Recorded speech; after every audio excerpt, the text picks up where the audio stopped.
মাহতারাম দোস্ত বুজুর্গ, ফিল্ডে নামলে দেখা যায় ৯৯% মুসলমান কলেমা শুদ্ধ করে কভার করেন। ৯৯ একজনের কলেমা সহি, ৯৯% মুসলমান কলেমা সহি করে কভার করে। যদিও পারে ৯০% মুসলমানের অর্থই জানা নেই কালিমার। পাক না পাক তো দূরের কথা। আজ মুসলমানকে যদি জিজ্ঞাসা করা হয় মানুষ নাপাক কয় ভাগে হয়, কিভাবে হয়, মুসলমানের জবাব দিবার পারে না। এটা যাচাই না করে কোনো কথা আমরা কই না, যা কই যাচাই করে কই। ফিল্ডে নাইমা দেখেন মুসলমান পাক নাপাকের বিষয় জানে না, জানেই না। আল্লাহ তো সুবহান, উনি পাক, উনি পবিত্র। আর আল্লাহ মহান রব্বুল আলামিন পাক পবিত্রকেই পছন্দ করে,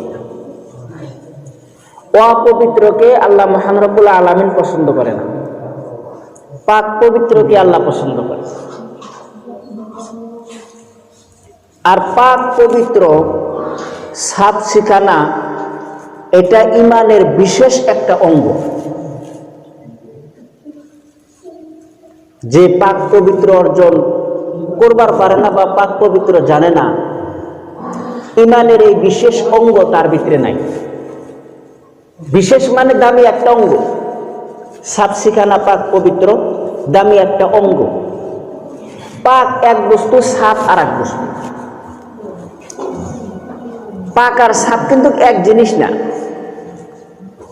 যেরকম আমরা পেশাব করি, কুলুপ করি, ফিরকে কি করে পানি খরচ করে, পেশাব কইরা কুলুপ করলে কিন্তু চলে, পানি খরচ না করলেও হয়। মানে কি, কুলুপটা হলো পাক, এটা হলো সুন্নাতে মুআক্কাদা, টাইমি সুন্নাতের একটা সুন্নাত। কুলুপ করাটা মানে পাক হয়ে গেলাম। আর পানি খরচ করলাম মানে সাফ হইলাম। পানি খরচের থেকে কুলুপ দামে বেশি। কুলুপ মানে পাক করলাম, পাক হইলাম, পানি খরচ করলাম মানে সাফ হইলাম। ওরকম পাক পবিত্র এক জিনিস, সাফ শিখানা আর এক জিনিস। সাফ শিখানা এটা ইমানের একটা অঙ্গ। ফির আল্লাহর কত কত বুজুর্গ আসিল, চুল এলোমেলো, এক কাপড়ে জীবন কাটাইছেন, তারা কিভাবে সাফ থাকছেন? কাপড়ে তো লেত্রা থাকছে। তো বুজুর্গ ওইটা আলাদা হালত। যেরকম পরহেজগারের স্তর আছে, পরহেজগারি ইফতিয়ার করবো পান খাওয়া না, এটা ছোট পরহেজগারের আখলাক। পান খায় না, বিড়ি খায় না, সাদা খায় না, ছোট পরহেজগারের আখলাক। বড় পরহেজগার যিনি, উনি বাজারের কোনো জিনিস খায় না ফল ছাড়া। তার উপরেও কতগুলা পরহেজগার আছে কুয়ার পানি খায় না। কুয়ার পানি খাওয়া কি হারাম? হারাম না তো, জায়েজ। কুয়ার ভিতরে ব্যাং থাকে। আল্লাহর নবী ব্যাংকে সুন্নি কইছে, সুন্নি। ব্যাং হইল সুন্নি, টিকটিকা হইল ওয়াহাবি। টিকটিকাকে মারা সুন্নাত। এক বাড়িতে টিকটিকা মারলি 10টা নেকি পাওয়া যায়, 2 বাড়িতে মারলি গেলা 5টা নেকি পাওয়া যায়। আর একটু বাড়ি বেশি, আর একটু নেকি কম, আরো কিছু বেশি বাড়ি, আরো একটু নেকি কম। নেকি পাওয়াই যায়, টিকটিকা মারলেই নেকি। আর ব্যাং মারা যায় থেকে, ওই যে খসখসা একটা ব্যাং, মানুষের ঘরের ভিতরে চুহির তলে থাকে থাকে না, মেসের ঘরের ভিতরে খসখস একটা ব্যাং। ওই ব্যাং যেই বাড়িতে থাকে ওই বাড়ির মানুষকে আল্লাহ বহুত বিপদের থেকে হেফাজত করে। ওই বাড়িতে বদ জিন আসবার পারে না, ওই বাড়িতে বিষাক্ত সাপ আসবার পারে না। হ্যাঁ, ব্যাং কিন্তু ফির সাপের খাদ্য, কিন্তু এই ব্যাং থাকলে ফির বিষাক্ত সাপ ওই বাড়িতে আসবার পারে না, এটা হাদিসের কথা। ব্যাং হইল সুন্নি। ইব্রাহিম আলাইহিস সালামকে নমরুদ যখন অগ্নিকুণ্ডে ফালাইছে, ব্যাং দেখবেন নাপ দেয়ার মতে না, নাপ দেয়ার মতে। হ্যাঁ, সব ব্যাগের মতে না, বাইরে ব্যাগ ওইটার মতে। এই যে ব্যাঙে কি করছে, এই আখলাকটা কিন্তু ব্যাঙের আগে আসিল না, যে নাপ দিবার মুতবো, হ্যাঁ এলা গুয়া উষা করলার মুতলো, এই আখলাকটা ব্যাঙের আগে আসিল না। ইব্রাহিম আলাইহিস সালামকে যখন অগ্নিতে ফালাইলো, তখন এই ব্যাঙে কি করলো, এই যে আগুনের ভিতরে মদ ছিটে দেওয়া শুরু করলো, আগুন নিবাবো।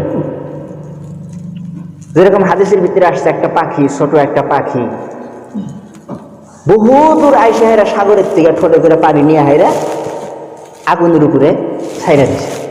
ও পানি ছাইরা দিতে গেল, আর পানি আগুনের বগলে আসার আগে হুকায় আসে। আল্লাহর ফেরেশতা জিজ্ঞাসা করছে, তুমি কি করতেছো?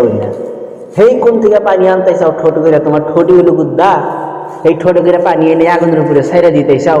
পানি তো আগুনে পড়াই হারে না, এর আগে হুকায় যায়। তাই চেষ্টা করতেছি, আল্লাহ যদি জিজ্ঞাসা করে যে আমার খলিলকে আগুনে ফালানো হয়েছিল, তুমি তো ওই টাইমে বাইসে আসিল, কি করছো? তখন আমি কি জবাব দেব? ওই জন্য আমি জানি আমার আগুনে নিব না, আমার পানিতে আগুন নিব না, কিন্তু তাও আমি চেষ্টা করতেছি। ব্যাঙেও চেষ্টা করছে। এই যে ব্যাঙের উপর আল্লাহ খুশি হইয়া ব্যাঙকে আল্লাহ সুন্নি বানায় দিছে, ব্যাঙের মদ খাওয়াকে জায়েজ করে দিছে। ব্যাঙের মদ খাওয়া যায়, কুয়ার ভিতরে ব্যাঙ থাকে না, ব্যাঙের মধ্যে ব্যাঙের মদ খাওয়া জায়েজ। তাহলে ব্যাঙের মদ খাওয়া যদি জায়েজ, কুয়ার পানি খাওয়া জায়েজ, কিন্তু বড় পরহেজগার যারা, তারা কুয়ার পানিও খায় না, তারা কুয়ার পানিও খায় না। তো সবকিছুর একটা স্তর আছে। তদ্রূপ পাক এক বস্তু, সাফ সিকানা আর একটা জিনিস। পাক পবিত্র, এটা আজ মুসলমান জানে না। মানুষ কিভাবে পাক পবিত্র, কিভাবে নাপাক হয়, আর নাপাকের থেকে কিভাবে পাক পবিত্র হওয়া লাগে, মানুষ এটা জানে না। দেখেন, নাপাক মানুষ দুই ভাগে হয়। এক হইল বাহিরের নাপাক, মানুষের বাহিরের নাপাক, বাহিরেও নাপাক হয়, ভিতরেও নাপাক। বাহিরের নাপাক একটা, ভিতরের নাপাক আর একটা। বাহিরে যেটা নাপাক, এই নাপাককে মানে এটাকে ধৈর্য করলি গালা, ধুইলি গালাই, এই নাপাক থেকে এই ব্যক্তি পাক হয়ে গেল। বাহিরের যেটা নাপাক, এই নাপাক পানি দিয়ে ধুইলি পাক হয়ে যায়। যেরকম কাপড়ের ভিতরে ধরেন যে চোনা পড়ছে, গোবর পড়ছে, পেশাব করছেন, পেশাব ছিটতে আইছে, এই যে পেশাব ছিটতে আইছে বা পেশাব ভরছে, যেই জায়গাটা ভরছে, ওই জায়গাটা যদি আপনি দুইয়া হাল দেন, কাপড় হোক বা শরীরের যে কোনো জায়গাতে লাগছে, জায়গাটা যদি আপনি দেন, আপনি পাক হয়ে গেলেন। বাহিরের নাপাকের জন্য ধোয়াটাই যথেষ্ট, ধুইলি গেলে ওই ব্যক্তি পাক হয়ে গেল। এখন এর ভিতরেও কতগুলা যারা বৃদ্ধ মাজুর মানুষ যারা আছে, তারা কিন্তু কতগুলা বেমারের ভিতরে পড়ে। মাজুর মানুষ যারা, বয়স যারা জাগের হয়ে গেছে, 60 বছর হয়েছে, 70 বছর হয়েছে, 50-55 ভিতরে এখন মানুষ এই বেমারে পড়ে। মানে পেশাব কইরা বেচারা খুব ভালো করে কুলুপ করছে, খারা থাইকে ইমিক একবার হেলছে, ইমিক একবার হেলছে। মেলা মানুষ দেখি, বুড়া বুড়া মানুষ ইমিক একবার হেলে, ইমিক একবার হেলে।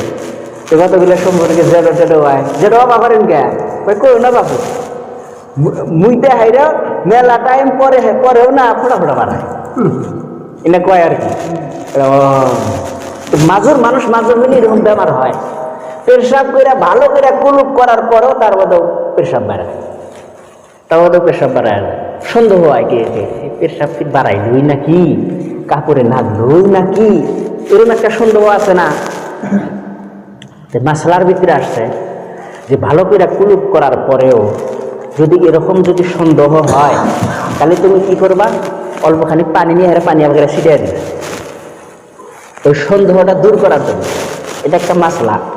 পানি নিয়ে পানি আমাকে ছিটিয়ে দিবা, মদ বললি গেলা তো আর কোয়া যে না পানির ফোড়াই, পানি যে ছিটিয়ে দিছি আমি পানির ফোড়াই।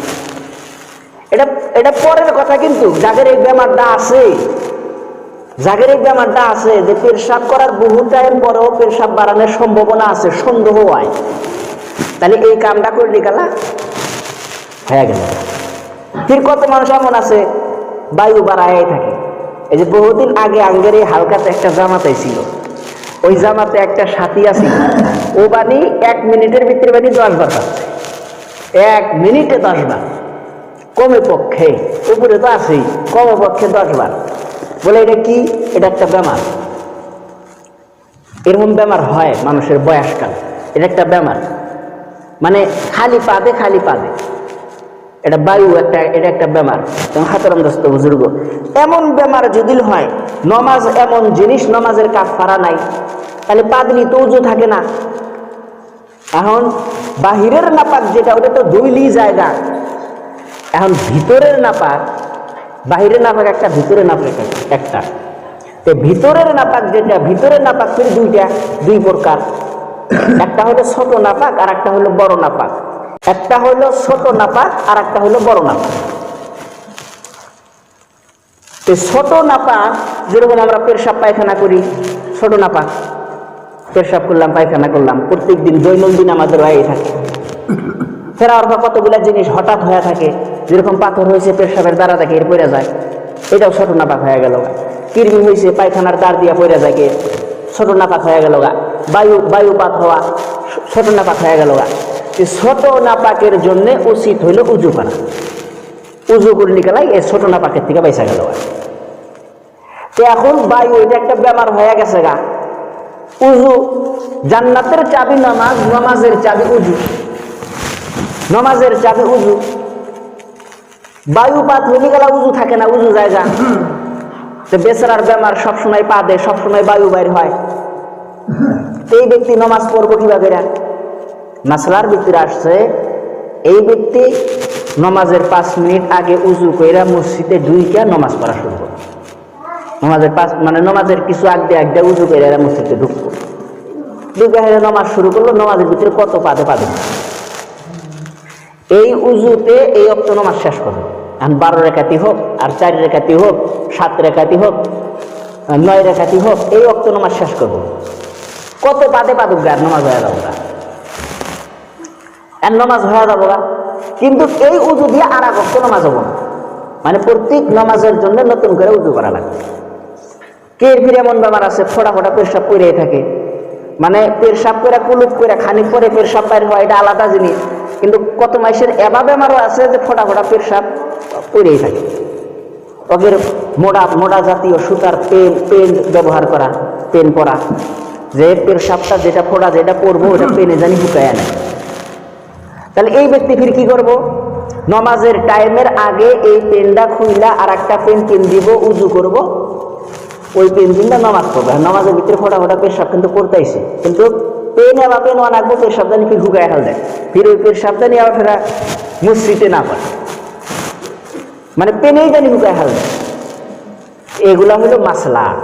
তারপরেও নামাজ মাফ নাই, তারপরেও নামাজ মাফ নাই। ফোটা পেশাব করে বারে পাদে, তারপরেও নামাজ মাফ নাই।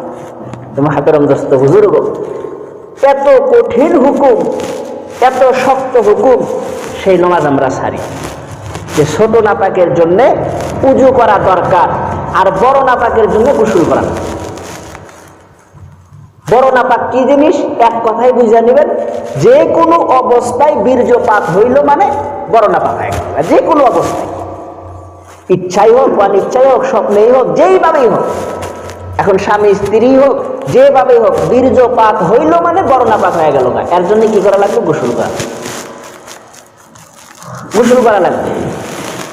যদি গোসল না করে, টাইম অনুযায়ী, নিয়ম অনুযায়ী যদি গোসল না করে, এর শরীরের থেকে যত ফোঁটা পানি পড়ব অত শয়তান জন্ম নেবে। আর নিয়ম মোতাবিক, টাইম মোতাবিক যদি গোসল করে, এর শরীর থেকে যত ফোঁটা পানি পড়বো এত ফিরিস্তা জন্ম নেবে। আমল নামায় তো সওয়াব তো লেখা হবই। ওই জন্যে কইছে গোসল ফরজ হইলে যেন নমাজের ওয়াক্ত পার না হয়। রাত্রে গোসল ফরজ হয়েছে, ফজরের আগে গোসল করা লাগে। ফজরের পরে গোসল ফরজ হয়েছে, জহরের আগে গোসল করা লাগে। জহর যদি পার হয় তাহলে এই ব্যক্তি গুনাহগারে শামিল। ফরজ গোসলের টাইম আছে, ফরজ গোসলের নিয়ম আছে। যেই কাপড়ে ফরজ গোসল হয়েছে সেই কাপড় খুইলে অন্য কাপড় কিনতে গোসল করা ভালো ব্যক্তির। আর ওই কাপড়েই যদি গোসল করা হয়, প্রথমে 2 হাতের কবজা ভালো করে ধুয়ে, এটা সুন্নাত। তার বাদে যে যে জায়গাতে নাপাক ভরছে এই নাপাক গুলা ভালোভাবে ধোয়া। তার বাদে নাপাক থেকে পাক হওয়ার নিয়াত করা, বাংলা দিয়া যেভাবে পারেন বাংলা দিয়ে নিয়াত করা। নিয়াত করার পরে তার বাদে উজু করা। উজুর ভিতরে সমস্ত অঙ্গ ধোয়া, খালি পায়ের পাওটা বাদ রাখা। ধুইলেও অসুবিধা নেই, না ধুইলেও অসুবিধা, পাওটা বাদ রাখা। ধুইলেন ভালো কথা, ধোয়ারও পারে। উজু করার পরে তার বাদে 5 নাম্বারে হইল সর্বশরীর ধৈর্য করা। একটা পশমও যেন শুকানো না থাকে। এই সর্বশরীর ধৈর্য করার আগে ফির গোসলের ফরজ আদায় করা লাগবে। গড়গড়া কুলি করা লাগবে 3 বার, নাকের নরম জায়গায় 3 বার পানি দেওয়া লাগবে, আর সর্বশরীর ধোয়া লাগবে।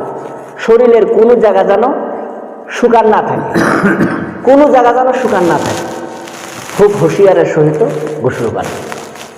হ্যাঁ, যদি নিয়ম মোতাবেক গোসল না করা হয়, পৃথিবীর ভিতরে যত পানি আছে সমস্ত পানিও যদি শরীরে ঢালা হয়, যত সাবান আছে, যত সাবান আছে পৃথিবীর ভিতরে, সমস্ত সাবান যেদিন শরীরে মাখানো হয় শরীর পাক হবে না। ওই জন্য নিয়ম মোতাবেক, আদত উসুল মোতাবেক গোসল করা লাগবে। টাইম উপরে হয়ে গেছে, ইনশাআল্লাহ আমরা সব সময় নিজেকে মানে পাক পবিত্র রাখার চেষ্টা করব। দেখেন, কবরের ভিতরে 2টা কারণে বেশি আযাব হয়। এক কারণ হলো পেশাবে ভালোভাবে কুলুপ না ব্যবহার করার কারণে। দ্বিতীয় নাম্বার হইল গীবত করার কারণে, চুগলখড়ি করার কারণে। এই 2টা কারণে কবরে বেশিরভাগ আযাব হবে। ওই জন্য আমরা পেশাব পায়খানার থেকে ভালোভাবে সাফ হওয়ার চেষ্টা করব। আমরা যারা মুসলমান, আল্লাহ পাক পবিত্রকে পছন্দ করে, সবাই আমরা পাগলের ভিতরে টিস্যু রাখার চেষ্টা করব। টিস্যু, একটা টিস্যু কত নেয় জানেন? 30 টাকা থেকে 35 টাকা। একটা টিস্যু যদি আপনি কিনা যদি আনেন, একটা টিস্যু যদি আপনি ব্যবহার করেন, কমে পক্ষে 3 মাস ব্যবহার করবার হবে। উপরে তো আছে, কমে পক্ষে 3 মাস আপনি একলা যদি ব্যবহার করেন 3 মাস ব্যবহার করবার হবে। কত জায়গায় যাইতেছে 35 টাকা 30 টাকা একটা টিস্যু আনেন। টিস্যু যদি না আনবার পারেন, আনেন ওই যে কি কয় দোকানের থেকে সুতার কাপড় যেগুলো আছে দর্জির দোকানে, উনি আনেন, আইনা টুকরা টুকরা করে কাইটা কেটে নেবেন, নিয়ে পাগড়ে ছুঁয়ে দিবেন। যখনই পেশাব করবেন কি করবেন, আজকাল তো ডিজিটাল যেমন হয় যে এই যে লম্পেন পেন দে, হ্যাঁ, রুকুত গিলি গেলাও বাড়ায়া জায়গা, উজু করার বলি গেলাও বাড়ায়া যায়। হ্যাঁ, এটাই যে ওদিনকে আমি মসজিদ ঘরের ভিতরে ঢুকছি, এই মসজিদে ওদিনকে আমি মানে জামাত পাই নাই আর কি, আইসা দিয়ে জামাত শুরু হয়ে গেছে প্রথম রেখা। তো মসজিদে ঢুকে হাইরা দিয়েছে ইমাম সাহেব রুকুত গেছে, কুরমান হুজুরি নাকি নামাজ পড়াইতেছে। ইমাম সাহেব রুকুত গেছে, বেহাই রুকুত গেছে। আমিও মসজিদের ভিতরে ঢুকছি, দেখি যে একজনের ফোকা বাড়ায় গেছে। শরমের কথা না, কামটা কি হইলো, মসজিদ থেকে বাড়ায় যায় উজু করলাম, উজু করছে না। ওই জন্য যুবক যারা আছে তাদের কই খুব হুঁশিয়ার, খুব হুঁশিয়ার। হ্যাঁ, খুব হুঁশিয়ার। এই যে কে উজু করবা নিয়ে বসে, আর নাম জায়গায় তো পাওয়া যান, আর হ্যাক কিছুও সরম করে। হ্যাঁ, কে উজু করবা নিয়ে বসে, যারা পাশে থাকে তারা কিন্তু দেখা যায় যে ওই জন্য খুব হুঁশিয়ার। একজনে দেখলে গেলে তো তার উজু গেলই গা, কারণ আমি যে দেখলাম আমার উজু গেল, আপনি নতুন করে উজু করা লাগবো। ওই জন্য খুব সাবধান। আল্লাহ পাক বলনেওয়ালা শুননেওয়ালা উভয়কে বলার থেকে শোনার থেকে উপরে আমল করার তৌফিক দান করেন। বেহেজার ক্ষেত্রে সুন্নাত করি।